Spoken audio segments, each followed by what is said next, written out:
Hey, good afternoon, everybody. Today's March the 16th of 2025. I wanted to share a dream that I had this morning with you guys.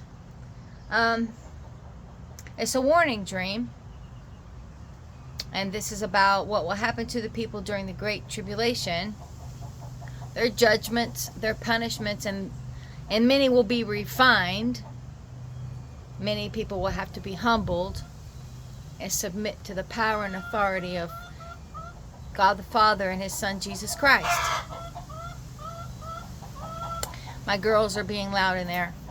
I got brand new baby chicks that are old enough now for me to put in another cage inside their house, and they're kind of like getting to know each other. So if you hear it get loud in there, everything's fine.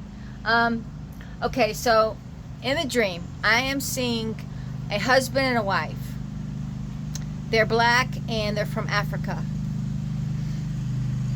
The woman, there's a man, the husband is standing close to the wife. The wife is bound in chains. She's bound in chains. She's bound to a rocking chair, kind of chair like this. It's like it looks similar to this one. She was wrapped in chains around that, but she wasn't sitting in the chair. The chair was kind of like knocked over. She's like in this cage, just like just like my chicken cage down over here. Not quite as big, but it was kind of like more like a dog cage, but it was like that kind of wire, like chicken wire or something. Which is actually kind of ironic compared to, because she, okay, well, all right, maybe I'm seeing a little bit of a meaning there with the chicken wire. Let's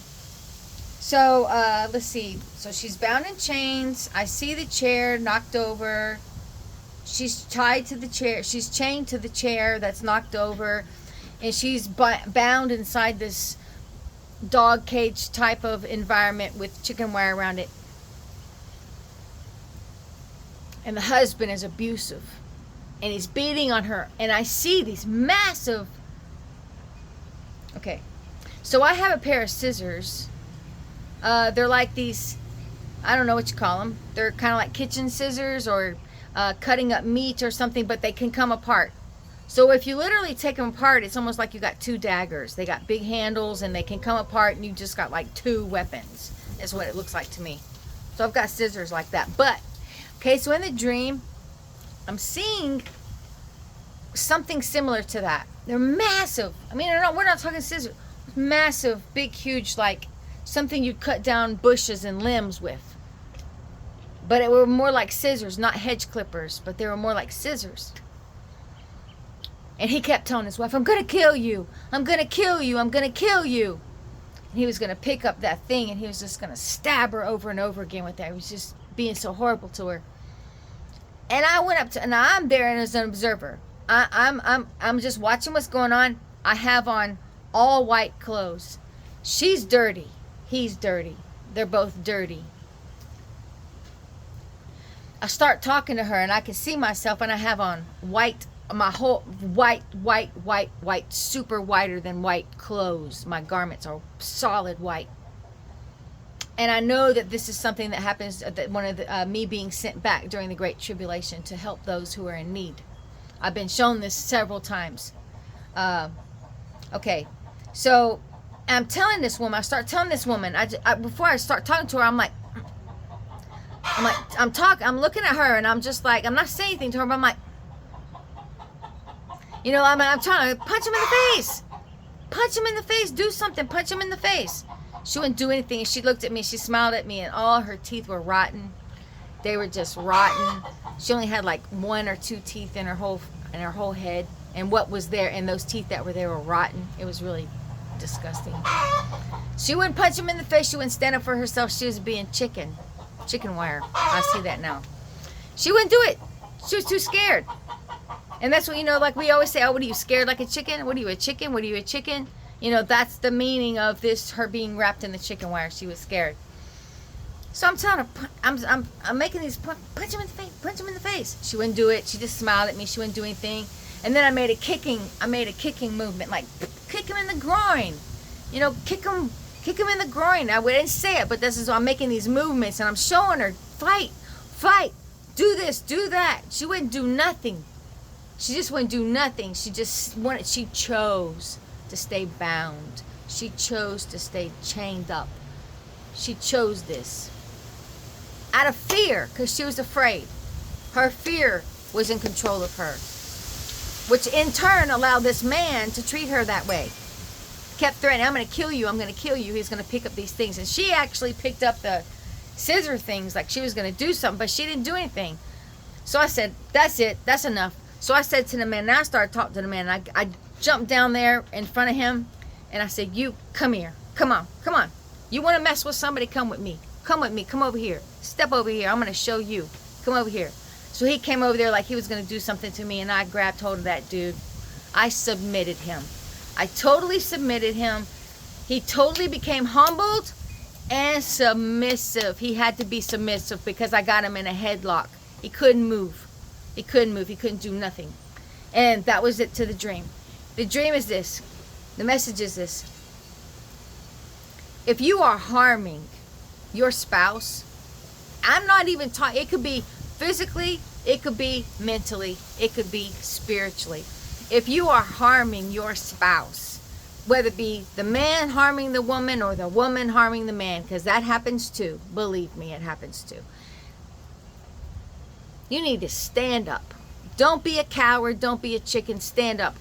Don't you dare for 1 second even think for 1 minute, well, you don't know what it's like. Don't even tell me, because my first marriage, I got out of it. I was beat and abused my whole entire marriage.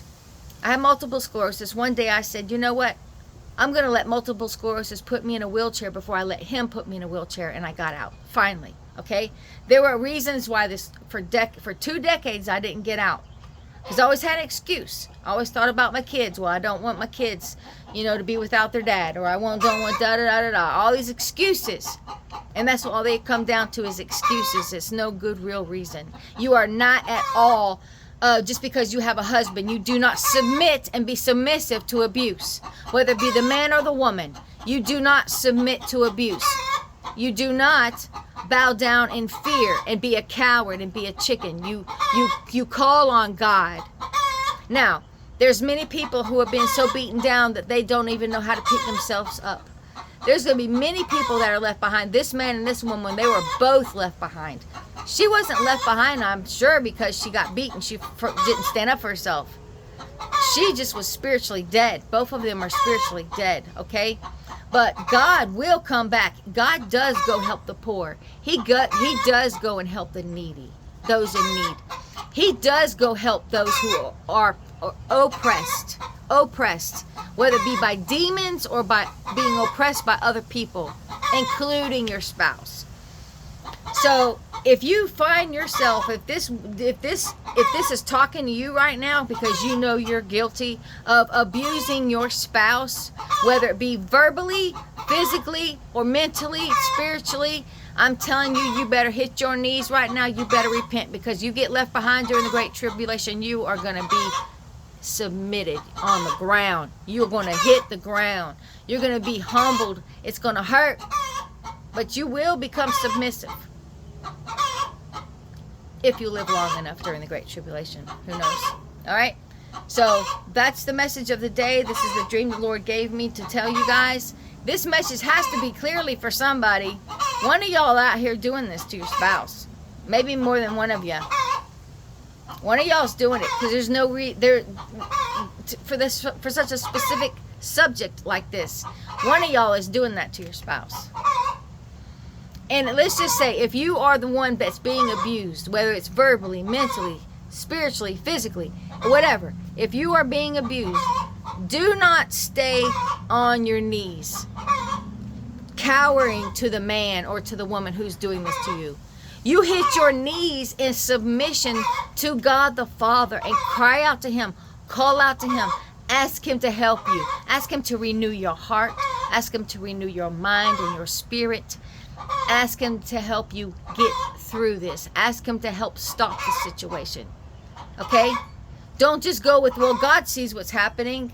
God sees what's happening. He's allowing it happen, so I guess it's supposed to happen. No.